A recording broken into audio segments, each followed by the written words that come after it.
د قربانۍ متعلق یو څو خبرې درته کوم. صحابو د حضور پاک نه تپوس وکړه ما هذه الاضواحي یا رسول الله، د خدای رسول دا قرباني څه شی دی؟ دا موږ چې قربانۍ کوو د دې څه مقصد دی؟ دا ولې کوو؟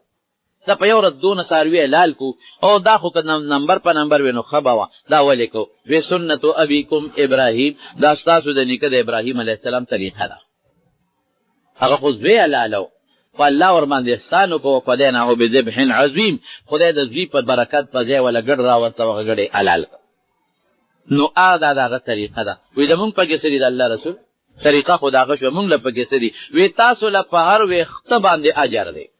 د دې څاروي په هر ویښته اجر، او د دې ګډ د هرې وړۍ په یو تار باندې به تاسو له خدای پاک اجر درکړي. او رسول الله صلی الله علیه وسلم فرمایي وی د قربانۍ وینه لا په ځمکه نی پرېوتې چې د خدای په دربار کې قبولوي. بهتر عمل په دغه لسو شپو کې د قربانۍ نه بل نشته دی. نو چې کوم مسلمان مالداري صاحب نصابي نو هغه باندې قرباني واجبه ده. 52 تولې چاندي یا د هغې قیمت، 52 تولې چاندي یا د هغې قیمت، تقریبا 52 تولې چاندي یا د هغې قیمت. او که یو ښځې سره سره زر وي نو هله به پرې قرباني واجبېږي چې 19 تولو ته ورسېږي، او که د 19 تولو نه کمې نو قرباني پرې نه واجبېږي. البته که یو ښځې سره نور مالي نغدې پیسې ورسره یا د ضرورت نه زیات سامان ورسره یا یو ښځې چې هله په پیسې ورکړي په تجارت باندې، نو بیا که دې سره یو توله دوه وي نو د هغې قیمت ته مو لګوي او د هغه نغد مال قیمت ته مو لګوي. نو ودې ګوري که هغه نصاب ته ورسېدې نو قرباني به واجبه شو، که ونه رسېدې بیا پې قرباني نه واجب. یو سړي نغد سره نغدې پیسې نشته خو کورونه یې دوه دي، یو کې دې اوسېږي او بل کور د ده د حاجت نه زیاتې دی. نو که هغه کور کې د حاجت نه زیاتې دی د هغې قیمت هم نصاب ته رسېږي نو قرباني پې واجب کېږي. یو سړي ځمکه ده په هغه قرباني کېږي که نه نغدې ورسره نشته، نو که دومره یې ځمکه ده چې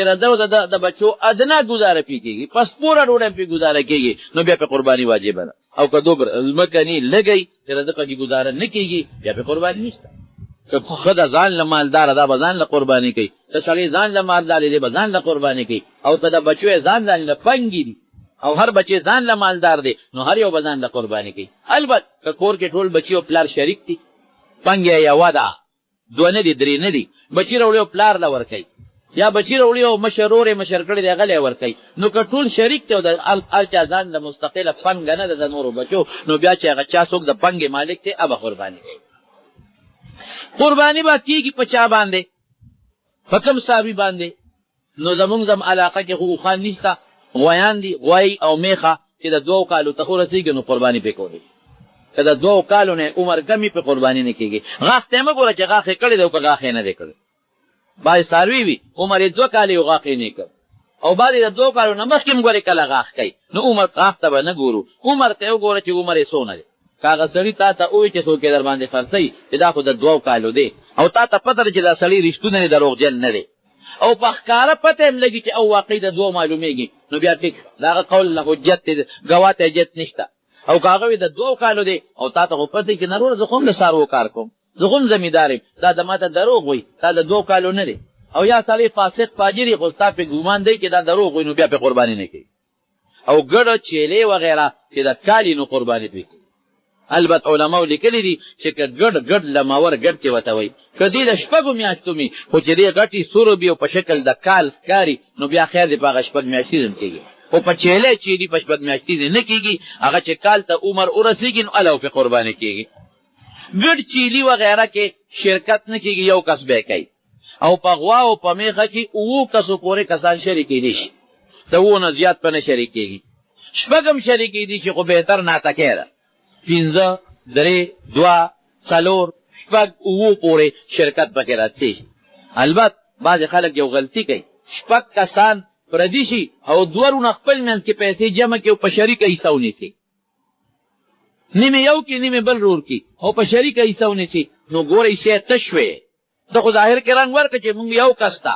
یوه حصه ده، خو په حقیقت کې 2 ورونه یو ځای شوي دي، څو ته جوړې شوې؟ اته د یو هم قرباني ونه شوه، خپله یې ونه شوه، نور یې ځان سره غر کړله. بله خبره دا ده که چرته یو سړي مال حرام دی، مال حرام پېژنې چا نه غلا کړې ده، تا ته پته ده چې غلا کړې ده او په هغې قرباني نیسي، یا د قربانۍ څاروي چا نه را پټ کړی دی، یا بل یو شی پټ کړی او تا ته پته چې هغه د حرام او د پردي شی خرڅ کو او په هغې قرباني کېږي، دا قرباني نه صحیح کېږي، بالکل نه صحیح کېږي. او که دا یې چا سره عیسه ونیوه نور یې غرق کړلو، او که داسې نی پیسې یې مشتبه وي یا د چا نیوالي نه وي، په بله طریقه حرامې پیسې وله راغلي وي، داسې یو ناجیز کاروبار کوي چې د هغې نه وله حرامې پیسې راغلي دي، کاروبار یې ناجیز دی. یا داسې یو عمل کوي چې هغه عمل یې د ګناه دی، د هغې نه وله پیسې راغلي دي، چا نه جیب نه دی والي، چا نه غلا نه ده کړې، کاروبار یا دیالي یا څه کار د حرامو کوي او په هغې یې پیسې را پیدا کړي دي، نو یاره که په دې پیسو قرباني کوي نو غاړه پې خلاصېږي. البته ګناهګار دی چې ولې ناروا پیسې په ناروا وګټي او ولې په ناروا قرباني کوي، په پاکو دیو کې، خو یاره د دې سړي په دې غاړه خلاصېږي او د هغه مخکې او چې حرام یې والي دي د هغه پې غاړه نه خلاصېږي. بله خبره ذهن کې دام واچوئ چې څاروی ښکلی څاروی، خشته مزېدار څاروی یلی، ټپ ټیپ او رنځور څاروی مالی، کم څاروی چې په سترګو ړوند دی قرباني پې نه کېږي، کم څاروی چې په یو سترګه ړوند دی قرباني پې نه کېږي، کم څاروی چې د یوې سترګې نیم نظر ته دي په هغې قرباني نه کېږي، کم څاروی چې د نیمې پورې لکۍ پرې شوي یا د نیمې نه زیاته قرباني پې نه کېږي، او که د نیمې نه کمه پرې شوي قرباني پې کېږي، کم څاروی چې غاښونه یې وتي قرباني پې نه کېږي، یا دومره غاښونه یې وتي چې ګیا پې سمه نه شي خوړی قرباني پې نه کېږي، کم څاروی چې پیدایشي غوږونه یې ني پیدایشي، نو خیر دی په دغه څاروي باندې قرباني کېږي، بوچې غوندې وي. خو که کم څاروي غوږونه پرې شوي دي، غوږ یې پرې شوی دی، د نیمې نه کم قرباني پې کېږي، خو که نیم یا د نیمې نه زیات پرې شوی دی نو بعضې علما وایي قرباني پې کېږي، بیا هم زموږ مفتي صاحب لیکلي قرباني پې کېږي، او بعضې علما وایي نه کېږي پې. نو احتیاط دا دی چې مه کوه پې. که د کم څاروي پیدایشي ښکرې ني نو هغه باندې هم قرباني کېږي، او که ښکرې پیدایشي وي او د پاسه قوقل تې مات شوي دننه هغه سوکې پاتې بیا هم پې قرباني کېږي، او که نه ښکرې داسې مات شوي چې هغه دننه هغه مغزي سوکې مو سره ماتې وي، نو که نیم ښکر یا د نیمې نه زیات مات ته قرباني پې نه کېږي، او که د نیمې نه کم دی نو بیا پې قرباني کېږي. کم څاروي چې ټپ دی ټپ دومره ټپ دی چې د هغه نډي کې دننه مغز یې ختم شوی دی په ده قرباني نه کېږي. کم څاروي چې ګوډ دی داسې ګوډه چې دی پې د ذبح ځای ته نه شي تللی په ده قرباني نه کېږي، او که داسې ګوډې چې د ذبح ځای ته په اسانه تلي شي په اسانه نو بیا پې قرباني کېږي. خو خشته څاروی بیا چې کله قرباني کوئ د اختر په لومبۍ ورځ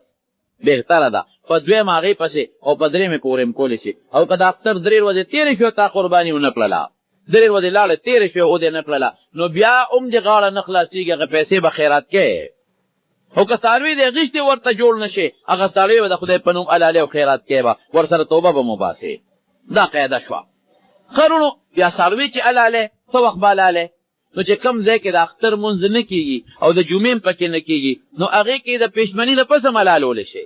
خو چې کم ځای کې د اختر مونځ کېږي لکه زمونږ تورنګ ځای عمر ځای عثمان ځای شوې نو هغې کې به هله قرباني کوي چې د اختر مونځ وشي. خیر دی که ستا جومات کې نه شوي، خو په دې کلي کې که بل جومات کې د اختر مونځ وشو نو ته خپله قرباني کولی شي. او چې کله حلاله کې نو بهتره دا ده چې مخ به له قبلې ته که او پې وله وتړه، او چاړه به د څاروي مخکې نه تېری ښه. دا قانون او قاعده ده، یوازې د قربانۍ نه عامه قاعده ده. نبي علیه السلام فرمایي چې کله هم څاروی حلالې نو په پسه چاړه ګناه ده نه به حلالې، او د کم چاړه چې دار مات دی غاړه یې ماته ده په هغې به هم نه حلالې، ښه تېره چاړه باندې به حلالې، او د څاروي مخکې به یې نه تېری، او که بل څاروي ولاړ د هغه مخکې به هم نه تېری، ځان له به یې پټ ځای کې تېری، او زر به یې حلالې. او کوشش وکړه چې دا غوټه دلته کې یو غوټی دې مرۍ سره د غوټې او د سینې په دې منځ کې حلال کې. خو خیر که د غوټې نه مرۍ طرف ته خولې طرف ته بر هم حلال شي نو مردارېږي نه، خو بهتره دا ده چې د غوټې نه لاندې حلال شي، نور که د غوټې نه بر هم یې مردارېږي نه. خو یاره درې رګونه به خامخا پرې کې، څلور خو دي څلور، خو که درې پرې شو نو پروا نشته، نور څلور به پرې کې. څلورو کې یو هغه رګ دی چې دا ګیا پې دننه دي، ګیا والا مرۍ والا، یو هغه رګ دی چې په هغې سا والا ځي، دا دوه غټ دي، یو د سا دی یو د ګیا والا، او دوه د وینو غټ رګونه دي دوه، دا څلور. نو څلور پرې که که څلورو کې درېم پرې شو نو مردارېږي پې نه، خو سنت دا دی چې څلور به پرې کې، او څلور پوره پرې که که څلور دي پوره پرې نه کړل او هر یو رګ دي د نیمې نه زیات هم پرې کړو نو ګزاره پې کېږي. او څه به وې بسم الله والله اکبر، بسم الله والله اکبر، او که بسم الله الله اکبر هم خیر دی، خو بسم الله والله اکبر که یو کس حلاله نه کوي دویم یې ملګری دی د الله سره پې وړي که زه د سره ملګرتیا کوم دواړه به ګورې بسم الله والله اکبر وایي. که یېرې شو نو مردارېږي نه، که دا بسم الله والله اکبر یې یېر شو نو مردارېږي نه، خو که قصدن یې ونه وي نو بیا مرداره شوه. دا به پې خامخا وی. او چې څوک قرباني کوي بهتره ده چې په خپله حلاله کړي، او که په خپله نه حلالوي نو چې چا په لاس حلالوي هغه ته به ووایي چې هلکه دا قرباني زمونږ د طرف نه حلاله کړه. ابه نیت وکړي، پړه کې به ووایي یا په خولې کې به ووایي چې دا زه له دې ملګرو نه چې چا وکیل کړې ما یا چا راته سپارلې ده د هغې طرف نه زه حلاله کوم. حلاله به وشي، د هغې نه مخکې خپل حساب کتاب وکړئ چې کوم ګڼ کسان او شریکوال او چې چا نه هم څاروي اخېستي، ګوره ډېر خلک ورته وایي زه پیسې به وروستو درکوو. دا ګناه ده، ناروا دي. دا خو ته زوی له واده نه کې، مستي خو نه ده، دا خو عبادت دی. دا ګورې ذهن کې واچوې، زه راوړه. ډېر خلک یې څاروي والي او پیسې بیا په کلونو په میاشتو بیا وروستو غوره کوي، ورپسې به ځې ولې غوښه یې وکړه، غوښه قرباني نه ده کړې، د غوښې وکړې. دا خو ګناه ده، ګناه ولې کې؟ یاد وساتئ خپل حساب کتاب به مخکې فیصله کوئ، او چې چا نه دې څاروي واخېستو پیسې به مخکې ورکړې. ته زوی له خو واده نه کې، او نه خو ته سنت د زوی د سنت دی چې هغه له څار ویلې، او نه حقیقت ده چې ګنیزه بس یو غاړه پرې نه، خو د خدای حق دی. نو پیسې به باقاعده پوره مخکې وله ورکې چې حساب کتاب چا نه دی اخېستی، هغه سره خپله قصه خلاصه شي، او خپل منځ کې به حساب کتاب خلاصوي. دا خو د قربانۍ متعلق اصول او قاعده شوه. سرمن به خرڅوی نه، سرمن خرڅول ګناه ده. ګورې زمونږ ډېر خلک وایي سرمن خرڅه کړه، خرڅی کې او بیا پې د اختر کې خپله یارانه دوستانه پالي، او د اختر مبارکۍ پې پالي. خرڅه کې هلته کې خورده راشي، ها دا د اختر پیسې والا، هلته یې خور راشي، نو دا د اختر پیسې والا، هلته د بل ګاونډي ماشوم راشي، نو د اختر پیسې. دومره سخي نو مخکې ورکړه که نه، نورې ورکړه که نه، پردې حق ورکې. نبی علیه السلام فرمایي حضور پاک من باع جلد اضحیته فلا اضحیة له، چا چې د قربانۍ سرمن خرڅ کړه قرباني ونه شوه، بلکل به نه خرڅوي. ابه خیراتي چاله ورکې، مدرسې له هم ورکولی شي، خیراتي نغده سرمن مدرسې له ورکه، غریب له ورکه، بې کسه له ورکه، بې سوکه له ورکه. د جومات امام دی دی هغه له هم ورکو، مالدار له هم ورکولی شي او غریب له هم ورکولی شي. نغده سرمن کې دا نه شي چې غریب له ورکه، نغده سرمن هغه مالدار له هم ورکولی شي. زما وروڼو دا سرمن به چا له هم خرڅوی به نه، خیراتي به او که دې خرڅه کړه نو پیسې به غریب له ورکوي، مالدار له نه شي ورکوي. نغده سرمن مالدار له هم خیراتي ورکولی شي، خو چې د یو ځل خرڅه کړه نو بیا به پیسې مالدار له نه ورکوي، چا له به ورکوي؟ غریب له. او قصاب له به خپله اجرت ورکوي، سرمن به ورته په مزدورۍ کې نه شماري، دا خو ته مزدورۍ کې ورکوي، داسې به نه کوې. قصاب باندې دې حلاله وکړه، نو بعضې خلک قصاب باندې حلاله وکړي، نو بیا ول لږه غوښه ورکړي، هم دا واله هغه مو ویل ما ګاونډ دې ته راشي، نو څه به وکړم، څه به جوړ ټول کوم. قصاب تا له مزدوري وکړه نو ښه باقاعده خپله پیسه وله ورکړه، مخکې ورسره جوړه وکړه چې څونه بالې، یا وروستو ورسره بیا ورکوې نو یې څونه دې کېږي ورکوله. خیراتي غوښه ورکوې ورکړه، غریب سره یې دې ورکول، هسې هم خیرات دی ستا، غوښه وله ورکړه. او قصاب دې هم داسې نه کوي چې بې تپوسه ځان له غوښه بېله کې وړي، نه نه نه، داسې به هم نه کوي. هغه دې هم تپوس وکړي لکه لکه غوښه وړم به ټوله. ولې بعضې قصابان غریبانان یې خپل وسې نه کوي، بعضې خو ښې ګزاره کېږي، بعضې غریبانان یې خپل وسې نه کېږي، نو هغه له به په اجرت کې سرمن هم نه ورکوي او خپله مزدوري به ورکوي. وله ګورې تا ګاونډي دی ابه غږ نه شي کولی، ته ظلم ولې کوې؟ او باقاعده غوښه وله خیراتي ورکړه، نورو له ورکوې نو ورکړه. بیا چې ګڼ شریکوالي نو غوښه به تقسیموي، خو په داسې طریقه به تقسیموي چې زیاتې کمې را نه شي. ګول په څوک نه په څوک ګناه د سود ته جوړېږي. باقاعده غوښه به په تله تقسیم کړي. او بیا زمونږ وطن کې خو یو ښه طریقه ده چې یو کس ته وي خوامخ کا، دا د چا او دا د چا چېړو څه مسله پکې جوړوي. بعضې خلک څه چل کوي ګڼه کې چې قرباني وکړي، هلکه وایي دا خپې پکې نیا مې ناجوړه ده او دا خپې پکې زما، نور وایي ښځه ستا شوې نو د هغې دړه نه یو خدای خبر خو غږ نه کوي غریبانه. بل وایي زما هغه نیا چې د هغه هم ناجوړه ده، نو نیا دې دې ورځې ته بیماري راوړې ده ناجوړه ده، نو بازار کې وله وانه کړ. ګناه ولې کوې؟ سوال ولې کوې؟ سوال کوه مه ګناه کوه. په یو شان تقسیم کړې، یو شان. او یا د سره چاله خیراتي ورکړې، سر یو شان تقسیم کا، یو شان چې ټولو ته یو شان غوښه ورسي، پای کې مازغي اووه ځایه کېږي نه، درې ځایه کېږي نه، نو خلک یې سره چاله ورکړي، د سره خیراتي ورکړې، خو چې د ټولو پرې زړی. یو راشي هله شابه کور کې روژه نیولې ده او د اینه راکړه چې روژه پرې ماته کړو، نه نه نه نه نه، روژه نشته، ښه روژه نی، دې ته امساک وایي، نیمګړې روژه پښتانه ورته وایي. نبی علیه السلام فرمایي چې د قربانۍ په ورځ باندې د سار نه چا خوراک ونه کو او د قربانۍ په غوښه دې خوراک وکړي. او خدا ده چې په اینه باندې دی ماته کی نو هغه خدا ده چې په اووه ځایه تقسیم کی یا شپږ کسان تقسیم کی هر کس پر حصه کور دی اوسي بیا که نه خوري او که تروري خوري او که ببویه خوري او که بیبی بیا د هغوی خپله غوښه بیا غوښې څه طریقه ده غوښه ټوله ستا ده که دا غوښه ټول هم ساتې چالی نه ورکوې نو خیر قربانۍ ته پرې نقصان نه رسېږي خو بهتره دا ده چې درې ځایه کي یو ځای ځان ته پرېږدي یو غریبانانو رشته دارانو باندې وویشي او یو غریبانانو خلکو باندې ویشتې په میلبې هم خوړی شي چاله دعوت هم کولی شي چې راشه دعوت دله کوم استیک ته که ټوله ساتې ما ته پته ده چې تاسو یې ربیع الاول ته رسوئ زر باندې پوهېږم ما ته پته ده د ربیع الاول خیرات چي که نه د ربیع الاول نو اوس خلکو له دا لویه فارموله جوړه کړې ده وي دا برکتي غوښه ده برکتي نو موږ یې ساتو او ستا پیسې مردارې پیسې ډېرې برکتي وې چې غوښه برکتي شوه دا خیر دی که ساتې ګناه پکې نشته فرج کېږدی نو ګناه پکې نشته ما ته پته ده چې دې وخت په فرجونو والا سم راشي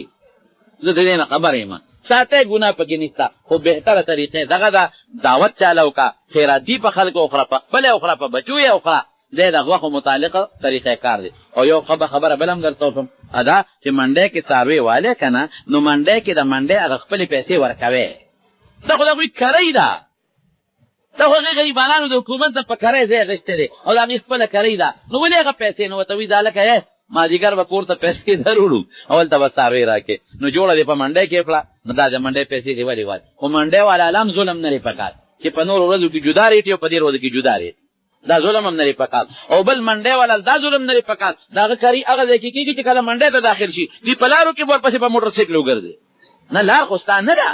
ستا خو د ځای کری یلې لار ستا ده څه چې ته د هغې کری یلې نو ستا خو هم ظلم کوي اوس مونږ خلک هم ظلم کوو د قربانۍ د څاروي چې کم ځل دی او هم خیرات کوي چې کم یې پلې دی او هم ورسره خیرات کوي او که چا د قربانۍ څاروي واخېستو پی کوي نو پی به ترې نه لشي علما لیکي یخې اوبه وله په غولان اچوه نو هغې سره هغه درد ختمېږي او که نه بیا هم څاروي ډېرې چغې والې او ته ترې تنګ وې او څاروي ته هم تکلیف و نو ویله شه او هغه پی ورته بوره کې واچوه واپس یې پې وخوره خو دې په خپل استعمال کې مه راوله یو سړي څاروي د قربانۍ په نیت واخېسته چې زه پکې قرباني کومه او بیا وروسته پکې نور خلک شریکوي نو مکروه خو دي خو جایز دي شریکولی شي